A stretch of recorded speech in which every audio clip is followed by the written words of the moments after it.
Hello, everyone. Welcome to CSAIL's conference, a 2020 vision for standards-based reform. Next slide, please. My name is Amy Stornay-Wolo, and I am an affiliated CSAIL researcher and associate professor of literacy education at the University of Pennsylvania. Next slide, please. I want to take this opportunity to thank you for joining and to offer a few points of logistics. We have 3 sessions today. This one, our first, is tightly packed with content. So we will move at a quick pace with all of your audio muted. There is a questions box in your control panel. It's usually on the right of your screen. And we will be compiling these questions to answer more fully on our website after the conference and as time allows in our other sessions today. Our second session at 12:30 Eastern Daylight Time will offer more opportunity for Q&A with breakout discussions from our expert guests. And our final session will be at 1:30 p.m. Eastern Daylight Time, involving a keynote discussion with Linda Darling-Hammond and Andy Porter. We have closed captioning available at the address on the screen, and you'll also find the link in the chat box on the right. In your control panel in the handout section, you'll also find these PowerPoint slides as well as all of the other handouts for today. The next slide, please. It is now my distinct pleasure to introduce the founding director of the Center on Standards Alignment, Instruction, and Learning, CSAIL, Dr. Andy Porter. Andy, I see you've turned on your camera. You can also unmute yourself. Andy is the former dean at the top 10 education school at the University of Pennsylvania and considered the leading expert in the nation on standardized testing, following a long and storied career studying college and career-ready standards. Andy, to you. Amy, thank you very much, and welcome everybody. We have a federally funded center, the Center for Standards Alignment, Instruction, and Learning, which we call CSAIL, and this is our year 5 conference, completing 5 years of work, and we're going to tell you what we've learned and where we think things might go from here. I want to thank the Institute for Education Sciences for the generous funding that they provided for this work, and to recognize our project officer, James Benson, who will make a few remarks in our 3rd session of this virtual conference later today. Next slide. Oh, it's already next slide. Back.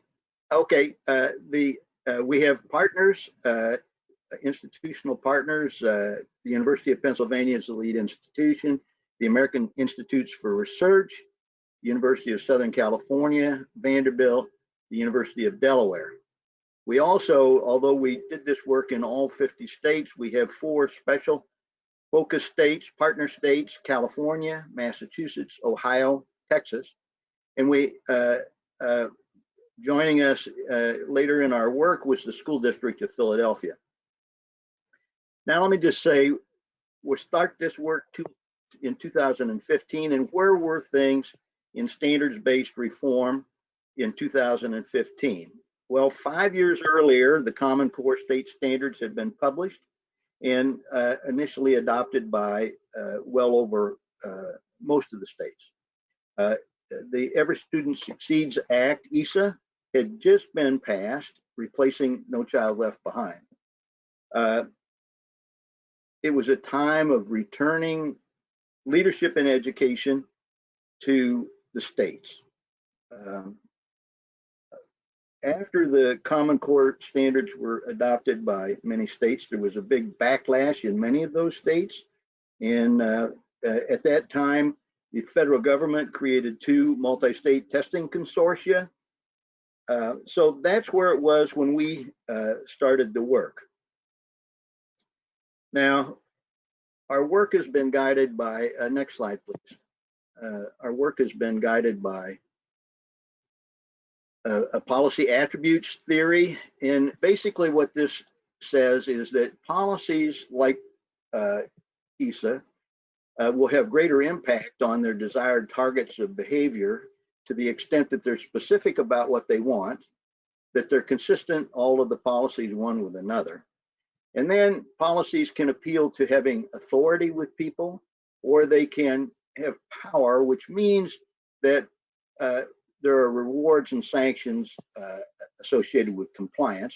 And finally, things are hypothesized to have a bigger effect. If they're stable, they last over time. So what we found, just very briefly, is that specificity was greater under ESSA than it had been under NCLB. The consistency, the consistency was pretty much stable.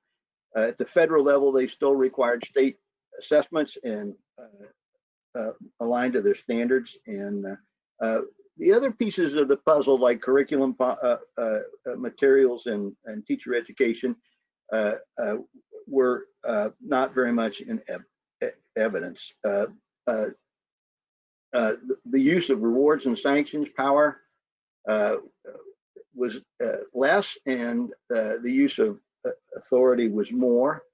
And stability was variable across states, with many states having very little stability. They changed their standards and their assessments almost annually during the beginning of our work, but not all of the states.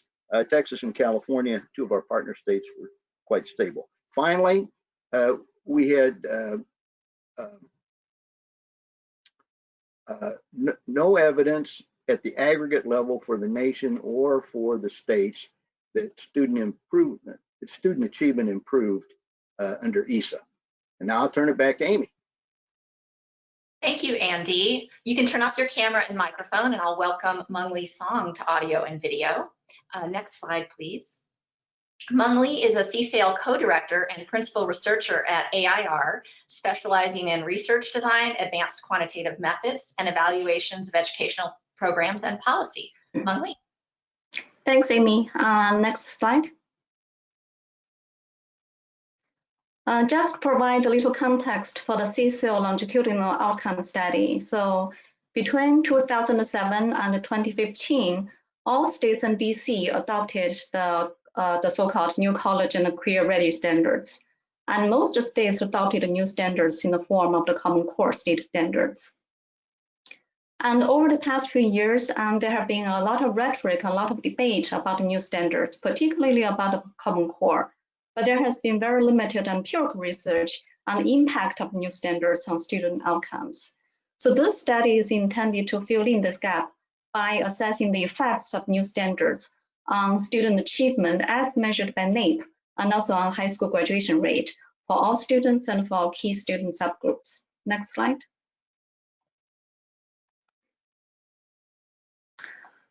This study is based on a comparative interactive time series design, where we compare the change in student outcome trend from before to after the adoption of new standards in a set of treatment states with corresponding change in a set of comparison states. And our classification of the treatment and comparison states was based on the rigor of each state's prior content standards, as measured by two types of indices, the prior rigor index and the prior Common Core similarity index. So basically, we define treatment states as states with less rigorous prior standards, and we define comparison states as states with more rigorous prior standards. And our assumption here is that the new standards represented a stronger form of treatment for states with weaker prior content standards than for states that already have pretty rigorous standards in place before they adopted new standards. And to create a sharper treatment contrast for our analysis, we excluded certain states from our analysis sample. Next slide. Given the timing of the two indices that we use to classify states, and also given that the overwhelming majority of the states adopted new standards in 2010, and our achievement analysis were restricted to states that adopted new standards in 2010, and our high school graduation rate analysis were restricted to states that adopted new standards in 2010 or 2011. And our analytic model is the so-called CITS baseline trend model. To reduce selection bias, we controlled for a set of time-varying covariates, such as NAEP exclusion rates, and also various state demographics. Next slide.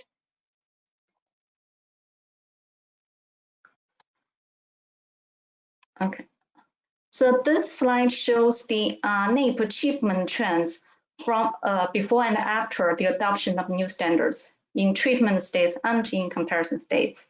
And we can see that in each case, the NAEP achievement trend prior to the adoption of the new standards are approximately linear in both treatment and comparison states. And this is reassuring because a linear pre-treatment trend is a critical assumption to ensure the validity of the CIPS analysis. Next slide. For state-level high school graduation rate, however, the pre-treatment trend is clearly nonlinear if we look at all years with available data, so as shown in the graph on the left side of the slide. And to address this problem, we decided to restrict the data for high school graduation rate to 2000 and after, so that the pre-treatment trend would be approximately linear, as shown in the graph on the right. Next slide. So now let's look at the results. So this graph shows the effects of the new standards for grade 4 reading. And the black line shows the observed NAEP score, both before and after the adoption of new standards in treatment states. And the red dotted line shows the predicted NAEP scores for the treatment states in the absence of the new standards in the post-treatment time period. So those are the scores that the treatment states would have achieved had they not adopted new standards. So those are the counterfactual. And there were 4 weeks of NAEP data available after adoption of the new standards. And they allowed us to assess the effects of new standards 1 year, 3 years, 5 years, and 7 years after adoption. And this graph shows that all these effects are in the negative direction. But these are all small effects, but they are all statistically significant or marginally significant. Next slide. So this figure shows the effects for grade 8 reading. All but the first year effect are negative, but the effects are all very small and non-significant. Next slide. And this shows the results for grade 8 math. With state, oh, hold on a sec. Can you go back 1 slide? Sorry. Yeah. So this shows the results for grade 4 math with state classifications based on the prior rigor index. And we see a similar pattern here. Most of the effects are negative, small, and non-significant. Next slide.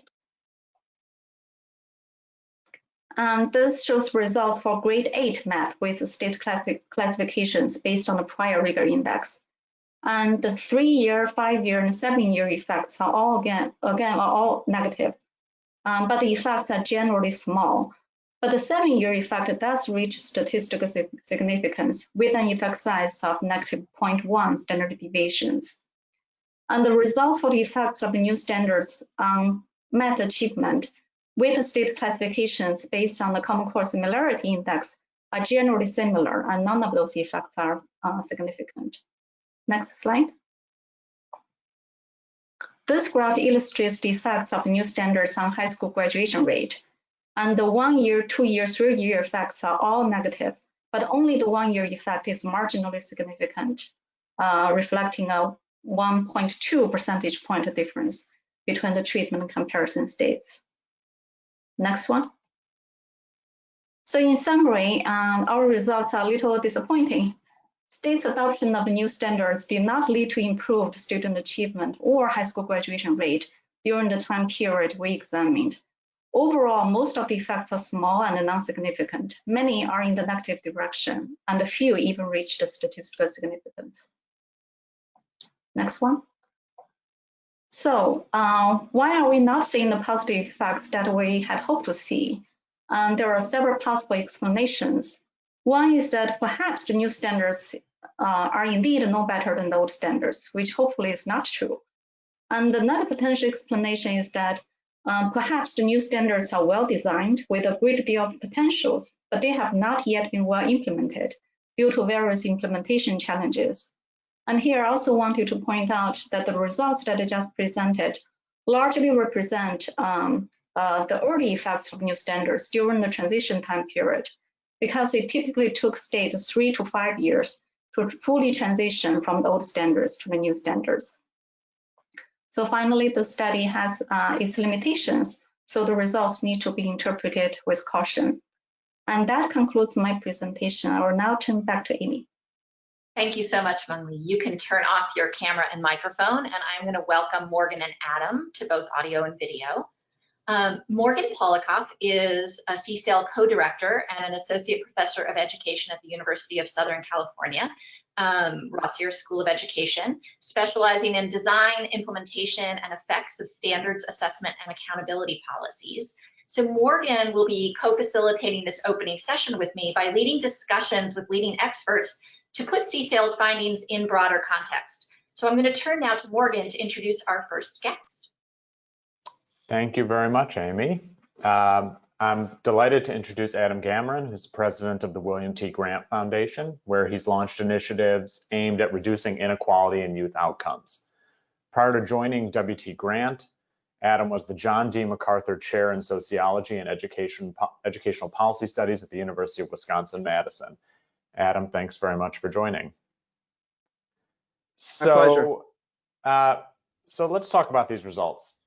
Whether you're using sophisticated methods or whether you're just sort of eyeballing NAEP trends, it's clear that whatever achievement growth that we were seeing 10 or 20 years ago just isn't there anymore. Do you think there's hope for standards to continue to have positive effects on student achievement? And if so, what needs to happen for continued improvement? Well, I think that's the right question to be asking, Morgan, in light of these findings. And I think we need to put it in context by understanding that the challenge for US education is not the lack of achievement growth, it's the inequality in student trajectories. And it remains to be seen the extent to which the standards are having effects on inequality. With that said, I don't think there's much reason to expect the results to be very different for the subgroups once those are presented. And I think there are some reasons that we've seen limited benefits from the imposition of standards through the state adoptions of the Common Core State Standards through this period. First of all, the political context of the adoption of standards was not a smooth one. It was fraught, and there has been resistance. And so we need to think about standards adoption in a challenging context. But second of all, standards are merely a tool, and they need to be supported. They need to be implemented in a context with adequate materials where the curriculum is aligned with the standards, with assessments that are designed to pick up the content that's introduced through the standards. And it's not clear that NAEP is the right assessment for that. More importantly, teachers need to be prepared to use new standards and to buy into the standards. And we need to introduce standards in a context with rich support systems for struggling students who need more than the hour a day of instruction in their 8th grade math class in order to succeed. Well, you know, I'm writing a book about the struggles of the standards movement, and I might just quote that. So I hope that we have a nice recording of that response. So what other outcomes, you questioned NAEP, and I agree with you. I'm not sure that NAEP is necessarily the right outcome that we should be looking at here, but what other outcomes should we be looking at to fully capture the potential impacts of standards? Or is it not really a question of whether they're working, but more a question of where they're working well and not working well? Well, I think those are both important points. And as we start to think about other outcomes, we need to think about additional conditions that are necessary for standards to have any benefit. I've talked about conditions that help teachers implement standards well, but there are conditions outside the classroom that are necessary. For example, time for teachers to collaborate with one another. Time is the teacher's most precious resource, and it is allocated in a scarce way in our schools. And if teachers had more time to collaborate, they could work together more effectively on implementing standards. And we also need to see leadership focused on instruction, good discipline and order, a frequent monitoring of student progress, all the elements that are necessary for effective teaching and learning in any school. And finally, this is about conditions outside of schools. There's no more important issue to think of now in our current reality than nutrition, safety, the absence of trauma. Standards are one small tool in this larger context. So as we think about other outcomes, we can think about students' ability to work in teams, students' ability to achieve cultural competency as well as cognitive performance, students' ability to use new tools such as the technology tools that are so widespread, and thinking about where and who as much as how much as we see the dramatic inequalities being exacerbated by the pandemic that we're all facing. Yeah, absolutely. And of course, right now, we're holding this conference virtually because of the pandemic, and we're all thinking about what's going on around the country and around the world. And I'm wondering, how does the COVID crisis intersect with the standards movement? And to what extent are standards appropriate in this time, or does COVID make you rethink standards in any way? What role should standards be playing right now? I don't think the pandemic makes me rethink standards, but it does put it in perspective.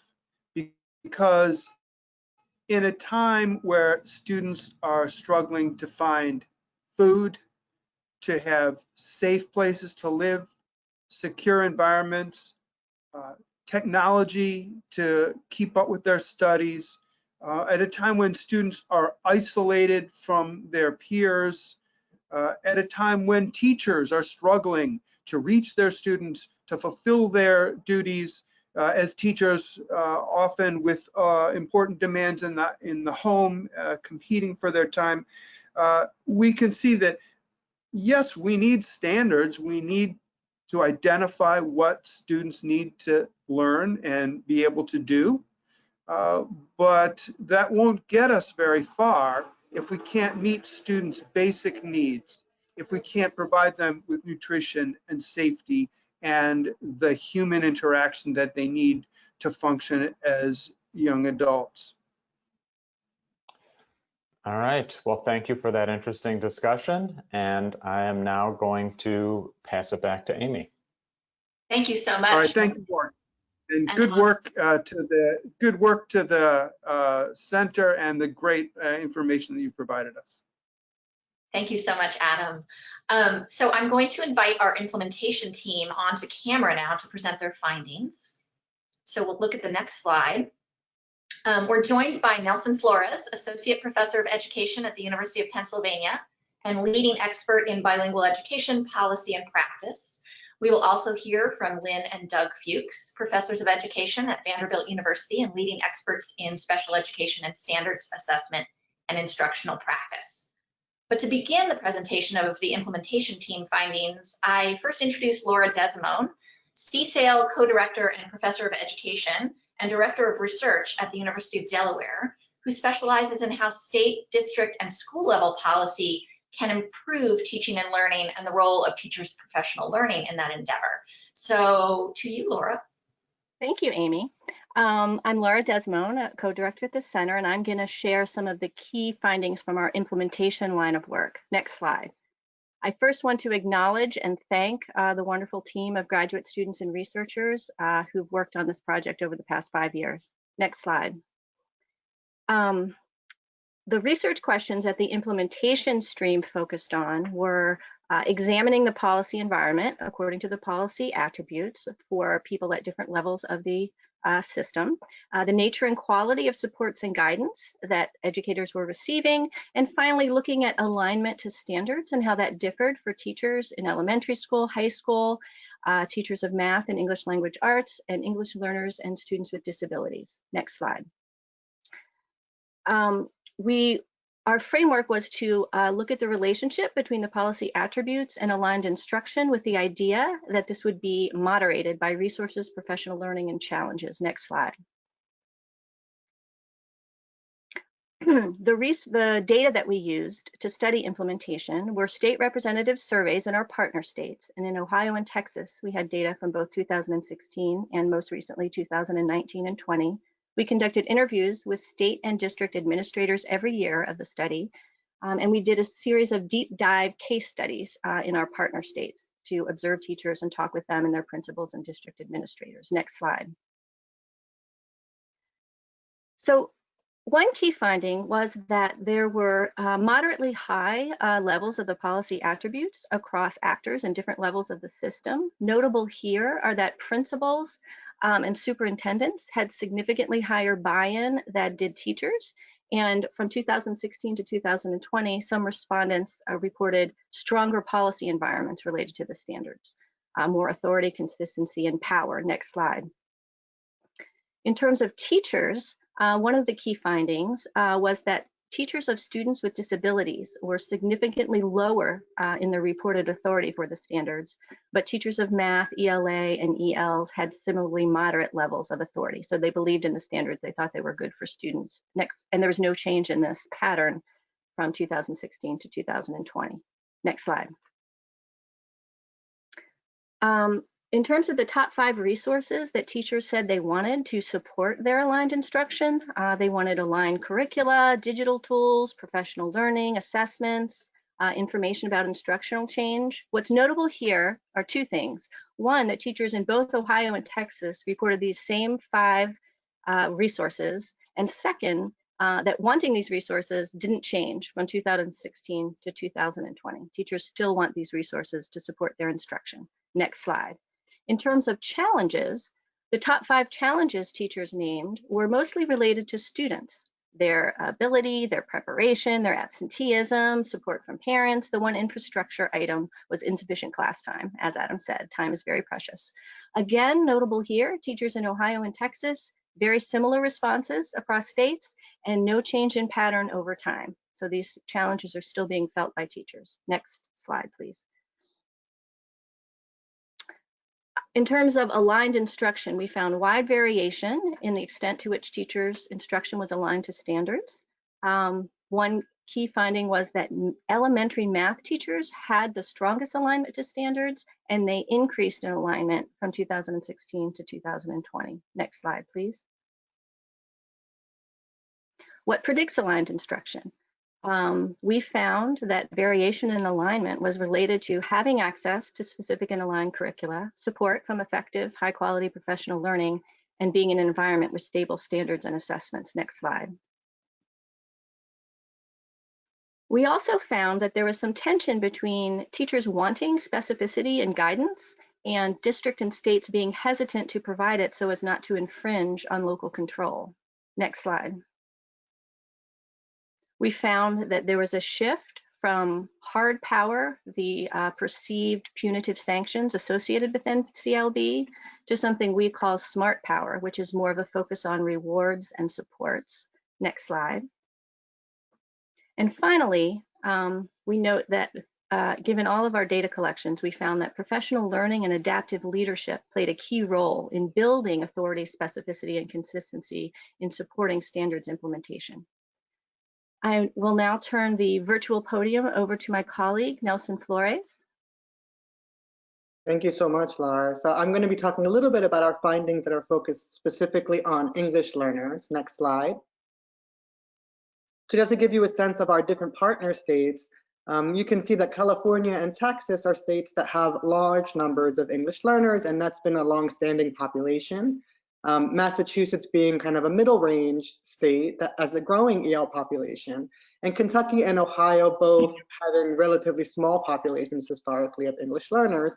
But as you can see, between 2003 and 2013, that number has doubled and has continued to increase. And you can also see that California and Texas as states that have long histories of supporting English learners are not part of either of the national consortia, whereas Kentucky, Massachusetts, and Ohio are part of 2 different consortia, Kentucky and Massachusetts being part of WIDA, and Ohio being part of Alpha 21. Next slide. I'm just going to briefly go over some of the survey data that was focused specifically on English learners. We were able to collect survey data from Kentucky, Ohio, and Texas in 2016, and California, Ohio, and Texas in 2020. And so unsurprisingly, Texas teachers reported feeling significantly more prepared to teach English learners than teachers in Ohio and Kentucky. In 2020, Ohio teachers continued to report feeling significantly less prepared to teach ELs than teachers in California or Texas, with Ohio having not improved. Texas teachers reported receiving significantly more PD than Ohio and Kentucky for English learners in 2016, and that has remained the case for California and Texas reporting significantly higher PD than Ohio. But finally, in 2016, EL teachers reported, so teachers who were specifically designated as EL teachers, reported providing comparable grade level instruction to mainstream teachers in Texas and Ohio. There were too few respondents in Kentucky to be able to make any claims about that. And that remains the case, where EL teachers in 2020 in California, Ohio, and Texas still report providing comparable grade level instruction to mainstream teachers in California, Ohio, and Texas, with consistency, authority, and power having significantly increased for EL teachers in Ohio and Texas, suggesting that the policy environment has gotten stronger for these teachers in the past 4 years. Next slide. This is all happening within the context of an increasing specificity of EL policy in each of the states that we worked with. So state leaders reported taking the lead in developing more specific policies. In states that are part of consortia, they specifically highlighted the collaboration with the 2 national consortia and really supporting their work at developing more specific policies to support English learners.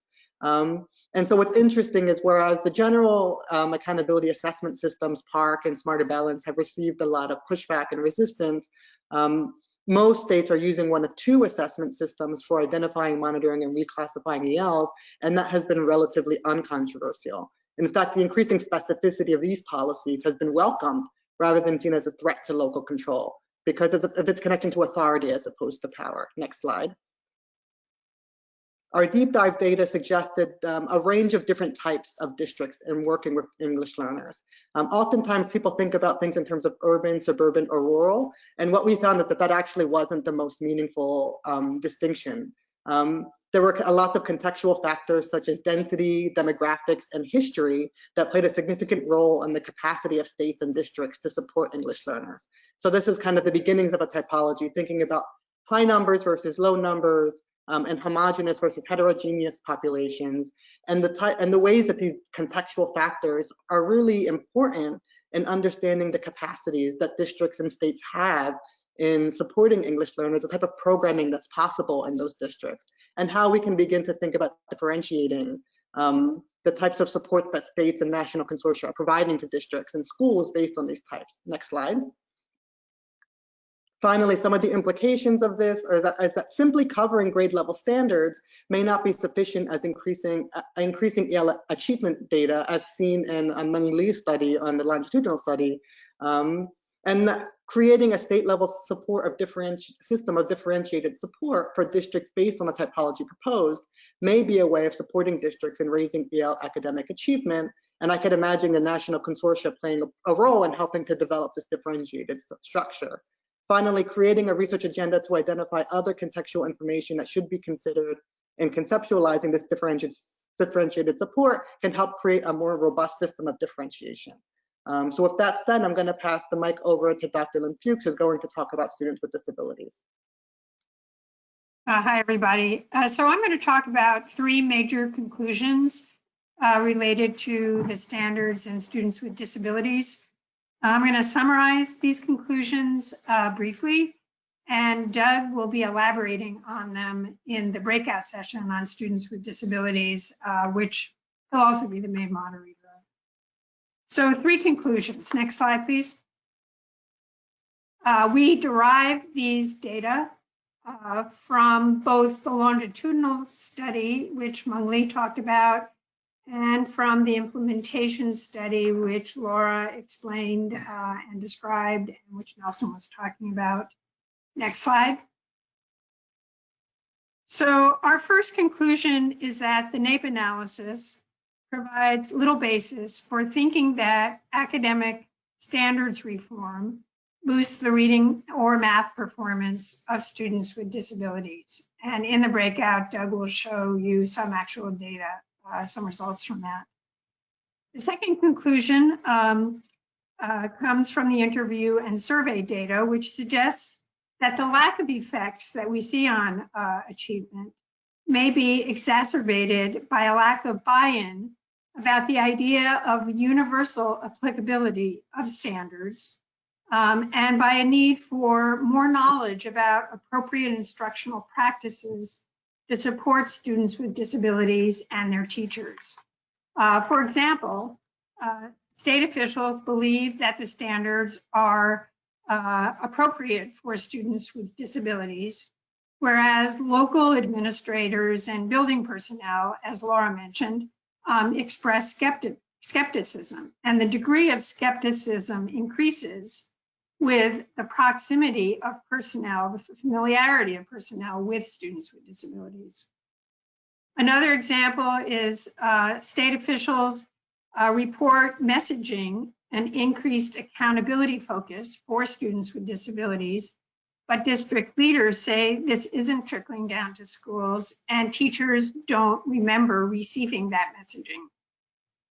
Additionally, state administrators report professional development initiatives involving universal design, accommodations, and differentiation. But here again, teachers don't recall these forms of professional development, and they express the need for more recommendations for supplemental materials that address the needs of students with disabilities. And they report a lack of specific policies and programs to support students with disabilities achieving the standards. Next slide. Go back to the preceding slide. Okay. And the third bullet on this slide refers to some interview data in one of the more recent waves of data collection that begin to reveal some encouraging initiatives at the state and district levels that actually support coordination, better coordination between general and special education teachers to address the needs of students with disabilities. And I'll just mention 3 examples. In Pennsylvania, general and special education teacher teams attend professional development sessions together. A Texas district holds weekly curriculum meetings that include special educators.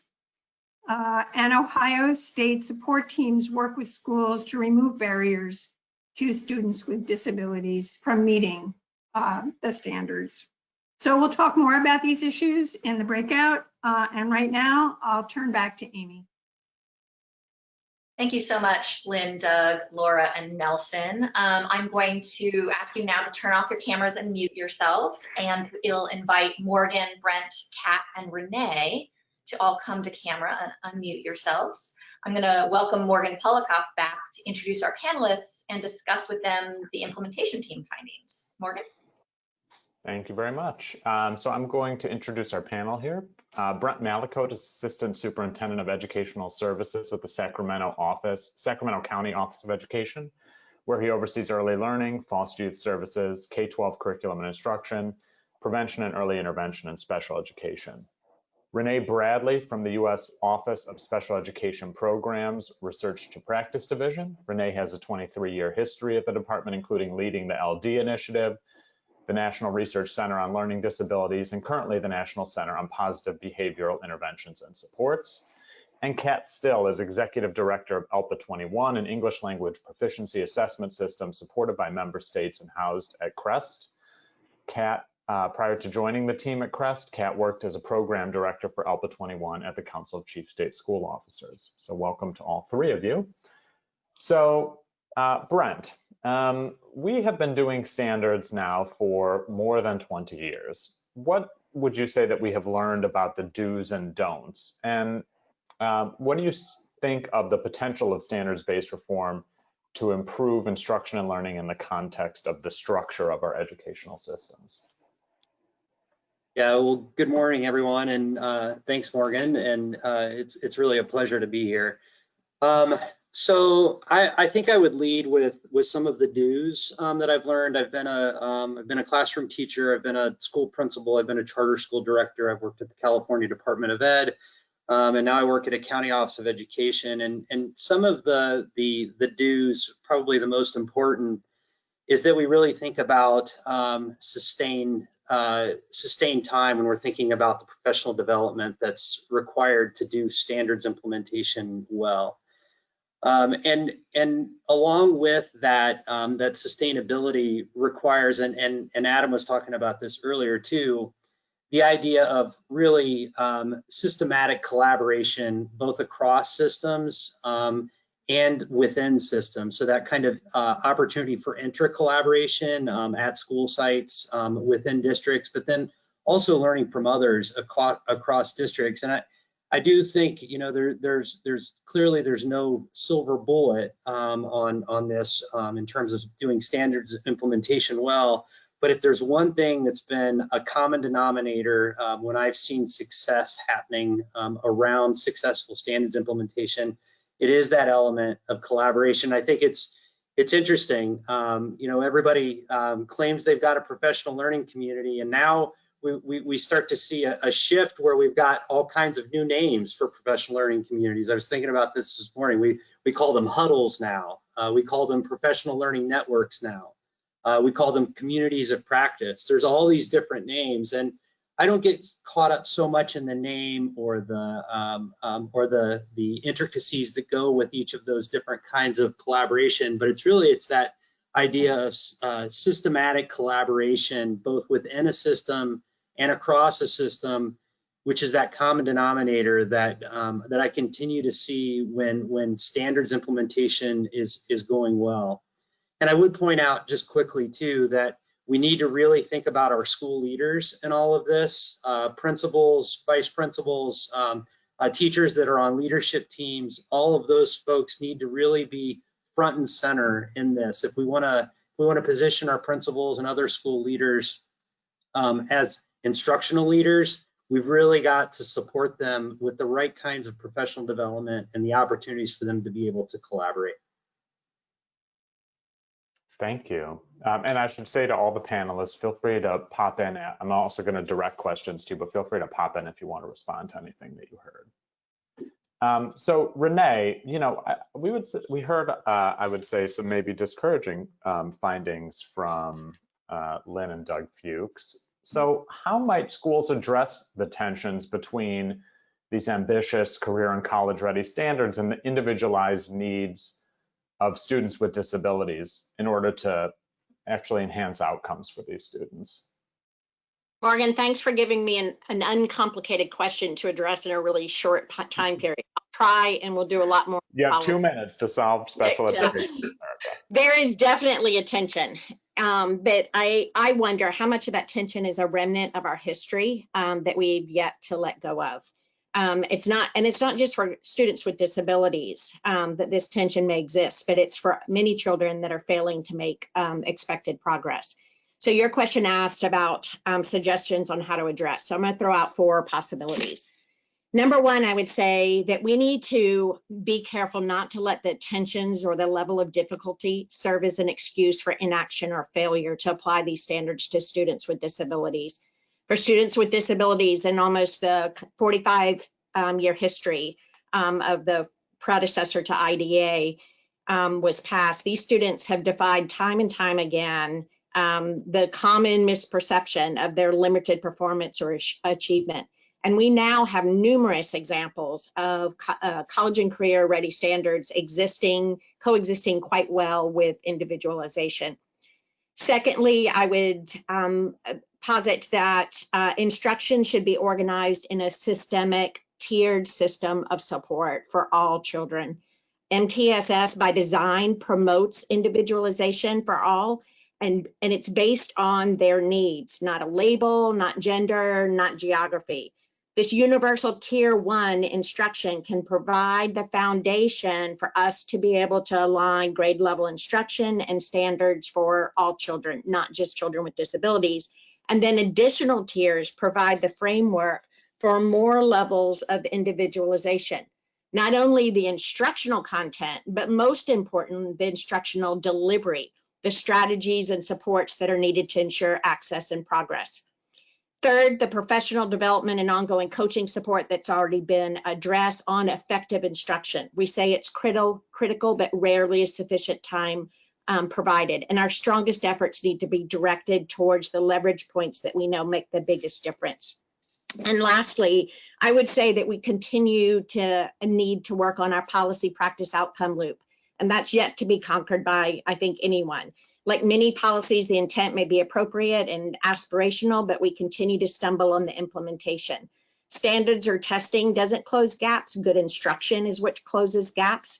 And to address that, we have to invest in our teachers and how they deliver that instruction and individualize that instruction for those that need more. Great, thank you very much. Kat, what are some of the challenges that states and districts have encountered in preparing English learners to meet the demands of college and career ready standards, and how has ALPA 21 supported its partner states in meeting these challenges? I'm glad you asked about this, Morgan. There are numerous challenges in supporting English learners, but English learners are a growing and diverse subgroup, and their presence in our classroom offers tremendous potential and opportunities. Balancing needs here is, of course, challenging, but it's critical that both EL specialists and general education teachers implement English language proficiency standards.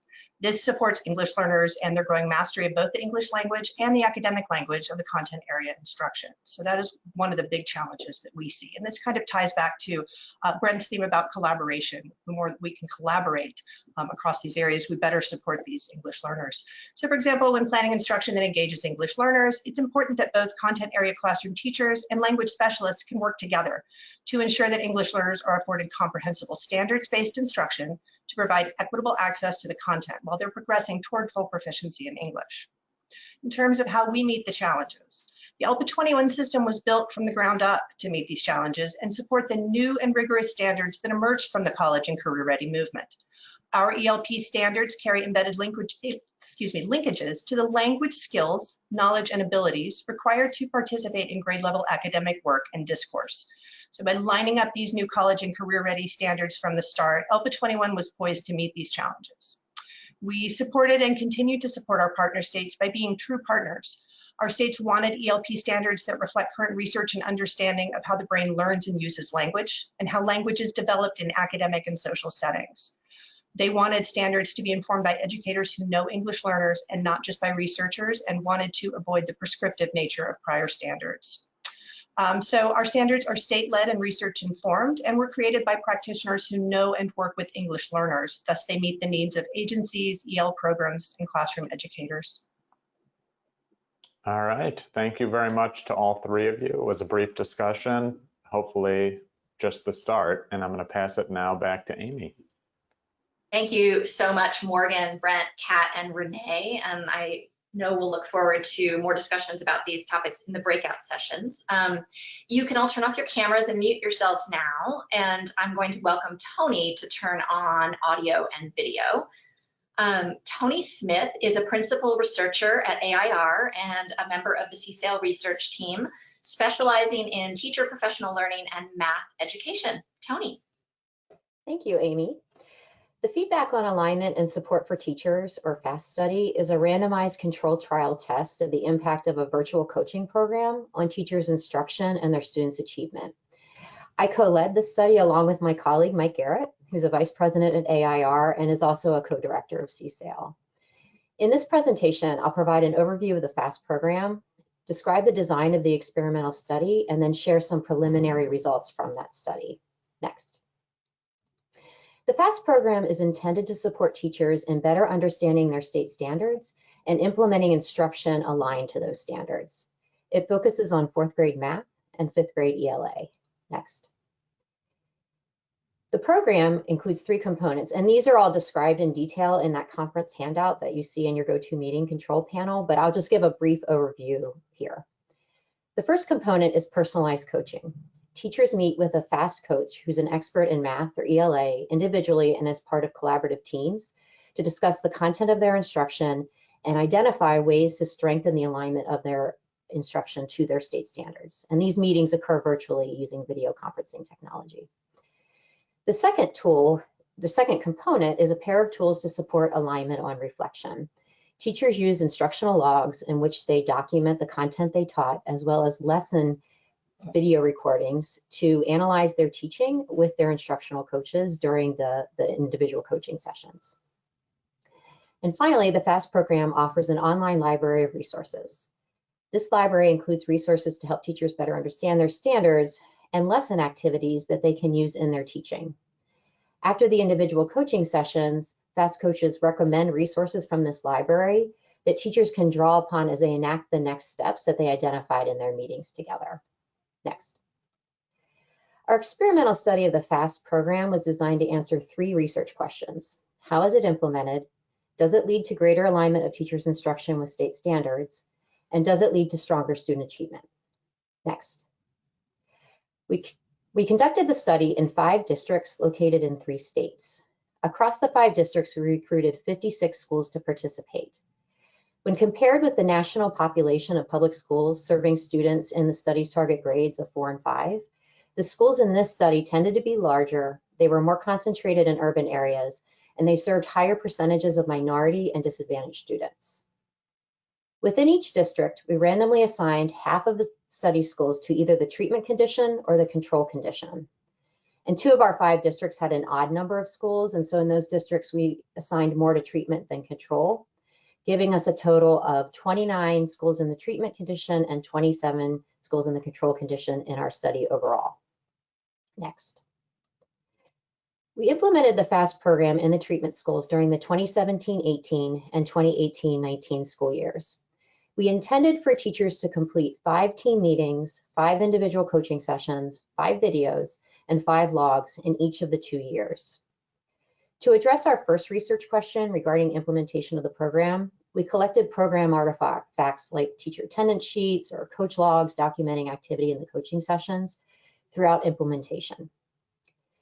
To address our second research question regarding the impact of the FAST program on the alignment of teachers' instruction to state standards, we asked treatment and control teachers to complete a survey of enacted curriculum, or SEC, prior to the start of any FAST activity, so that would be at baseline, and then again at the end of each study year. When they complete the SEC, teachers are asked to report on the level of emphasis that they gave to math or ELA topics at various levels of cognitive demand during the school year.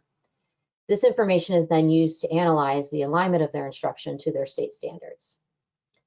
Finally, we used student scores on state tests to examine the impact of the program on student achievement, which was our third research question. These data were collected at the end of each study year. So let's look at what we found in our preliminary analyses of the data after 2 years. Next. We focused our analyses on the regular 4th grade math and 5th grade ELA classroom teachers who were in those study schools in the spring of the 2nd year and their students. Our analyses of the impact on instruction included the teachers from that group who had provided SEC data at the end of the 2nd year, as well as the study schools that had at least 1 teacher with that data. For math, the instructional impact sample included 85% of the study schools and 76% of the study teachers. For ELA, it included 81% of the study schools and 66% of the study teachers. Our analyses of the impact on student achievement then included the study students for whom we had spring 2019 state test scores, the teachers in whose classes those students were enrolled, as well as those students' schools. In both subjects, almost all students had achievement data, and so almost all study schools, teachers, and students were included in the analysis. Next. Although the FAST program was made available to all treatment teachers in the target grades, they didn't all participate. In some cases, principals declined participation for the whole school after random assignment, citing too many competing initiatives at the time. In other cases, principals didn't decline, but none of the teachers agreed to participate. It's important to note, however, that over half of the treatment teachers that were included in that instructional impact sample that I just described did participate in at least 1 FAST activity across the 2 years, and so were exposed to treatment. Overall, teachers who participated in FAST completed approximately 16 meetings, 5 coach sessions, 5 videos, and 5 logs on average. Participation was a bit higher in math than ELA, but overall they participated in about half of the total number of sessions that we had initially planned for. And this was due in part to a delayed start in the first year of the study, as it took us a little bit longer than anticipated to collect that baseline SEC data, which then delayed the startup of the actual FAST activities. The teachers who did participate reported finding the activities to be valuable for reflecting on and improving their instruction. Next. Despite lower participation in FAST activities than expected, preliminary analyses suggest that the FAST program had a statistically significant positive impact on the alignment of teachers' instruction to state standards in math. In ELA, the preliminary analyses suggest that the FAST program had a positive but not statistically significant impact on instruction at the end of the second year. In both subjects, however, the effects appear to be larger in year 2 than they were in year 1. Analyses of the impact on student achievement are ongoing for year 2, but we didn't find a significant effect in year 1. Next. So what may explain these results for our study? One explanation may be that the treatment teachers in our study didn't complete the full set of intended FAST activities, so they didn't get the full dosage of treatment. Another explanation may be the relationship between alignment and achievement in our data. We had anticipated that teachers whose instruction is better aligned would have students who make better gains, but that wasn't true in our year 1 data. Analyses of year 2 are ongoing, so we'll be interested to see what those data show. And finally, a third explanation could be that the state tests, which we use to measure student achievement, are not well aligned to the standards, but we would need to do more exploration to see if that was the case. So in terms of next steps, we continue to analyze our year 2 data and plan to have those analyses completed in the upcoming year. Thank you, and I'll now turn it back to Amy. Thank you so much, Tony. You can leave camera and mute yourself, and I will invite Morgan, Sarah, and Kristalla to turn on your cameras and audio. Morgan Polikoff is coming back here to discuss the FAST findings now and introduce our panelists to help put those in context. Morgan? Thank you very much. All right, I'm happy to introduce Sarah Wolfen, who's an associate professor at the University of Connecticut NEAG School of Education's Department of Educational Leadership. Sarah studies the relationship between education policy and equitable instruction and co-edits educational researcher.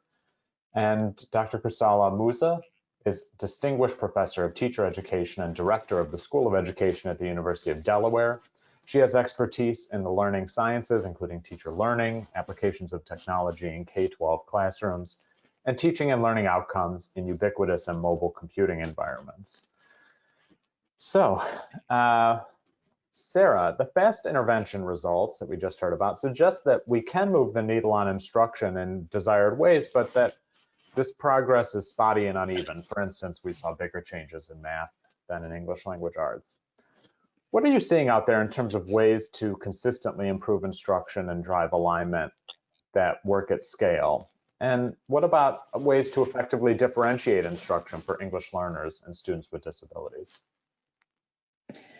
So to answer the question about sustainable and consistent improvement in instruction, I actually want to kind of draw back on and kind of amplify points that Dr. Flores and Brent Mallicoat made. So in terms of from Dr. Flores's point, he sort of brought up this idea of sort of systems of support for districts, and Brent mentioned this notion of sort of partnering across levels. And so I think that one emerging and promising practice is this idea of partnering across levels to better link policy and practice, and the partnering being a really active form of collaboration between researchers, university instructors in educator prep programs, district leaders, school leaders that would include both principals and coaches, as well as teachers. And I think that in those sort of partnering spaces and partnering practices, there are ways to develop capacity, there are ways to think through what are the enabling and constraining conditions in different contexts that are shaping instruction, that are shaping some of these stubborn patterns in sort of teachers' work that then lead to these sort of stubborn gaps amongst different types of students in these various outcomes. So I want to sort of mention kind of this partnership approach as perhaps one strategy to sustainably and consistently improve instruction. To your second question with regard to sort of promising practices related to English learners and also for students with disabilities, I think that, again, thinking through what is sort of, how do we make these messages more consistent? How do we not think about serving English learners or serving students with disabilities as sort of the one more thing, or as a place or as a responsibility of someone else, but how do we make this a consistent, coherent part of the work that we do in instructional improvement? So again, I think that there are ways to bring in principles in this. I think that there are ways to make sure that the coaching is fully aligned across these different, for these various students and subgroups, and to sort of improve instruction for all through that.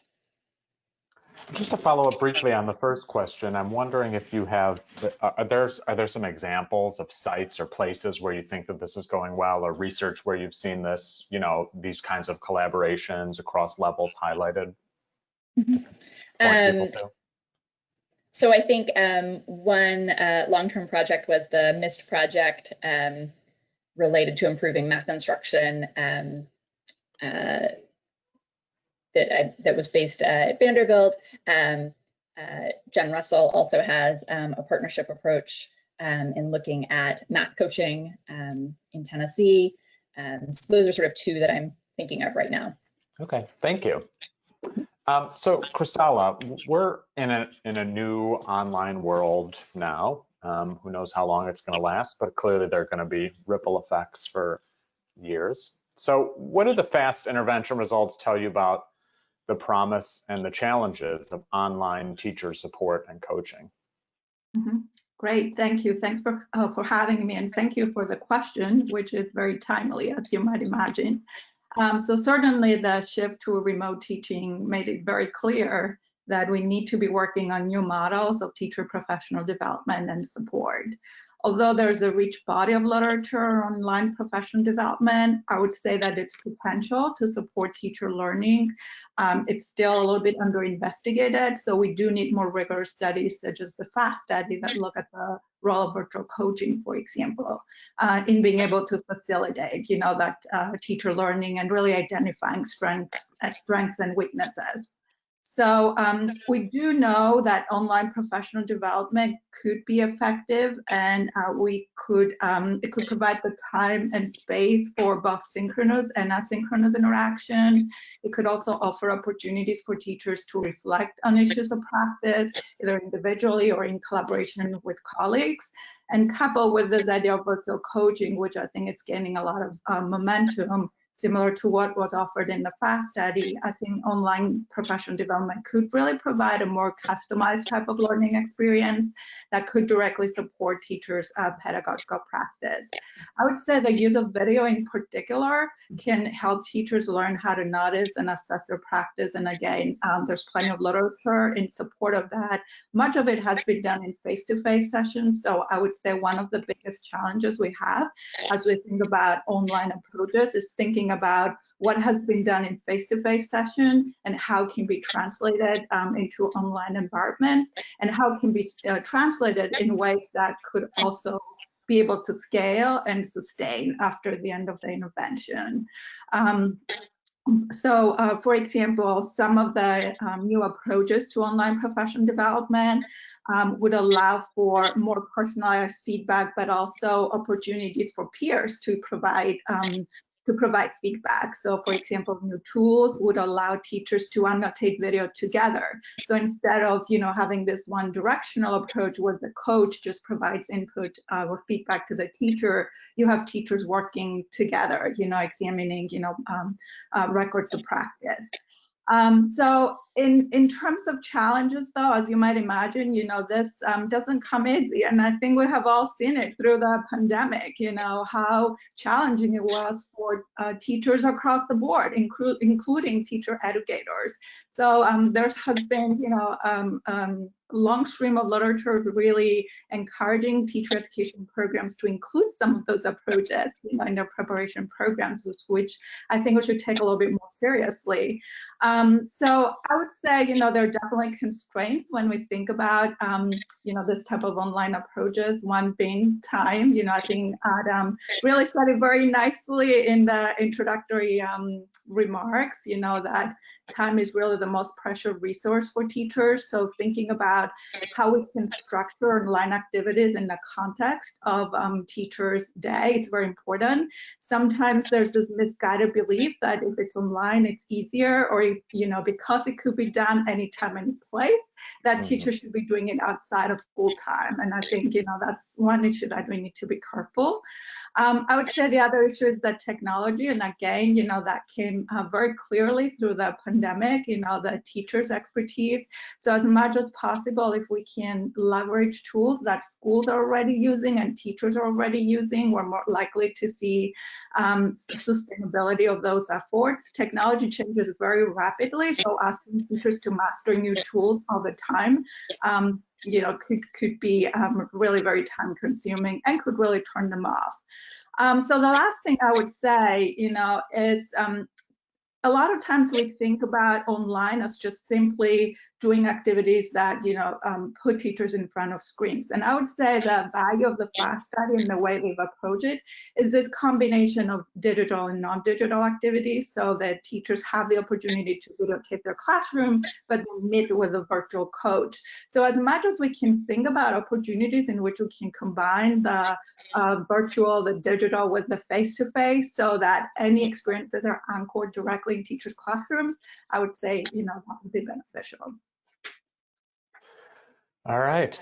Well, thank you for that question. You know, for that answer. Your answer makes me think that I think it would be really valuable if there, or maybe it already exists, for there to be some guidance for districts that are making decisions right now about teacher learning in the coming year. What, you know, I can say as someone who just recently has had to move to online instruction, I feel like my university has actually done a very good job of giving us the resources that we need and the supports that we need to learn about how to do that, because lots of us have no experience in that form.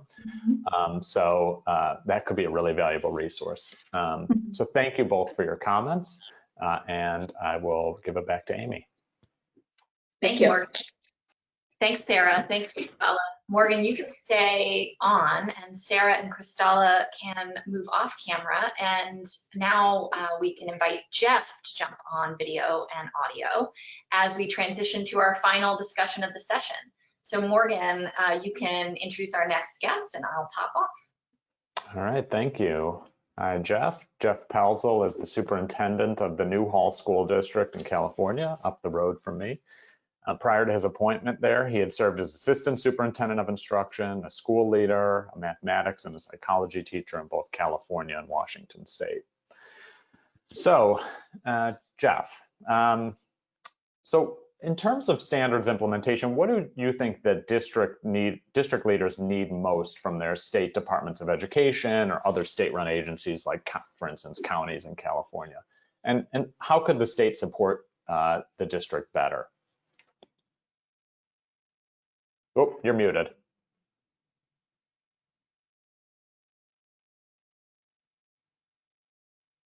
We are still muted. Uh-oh, our first technical difficulty.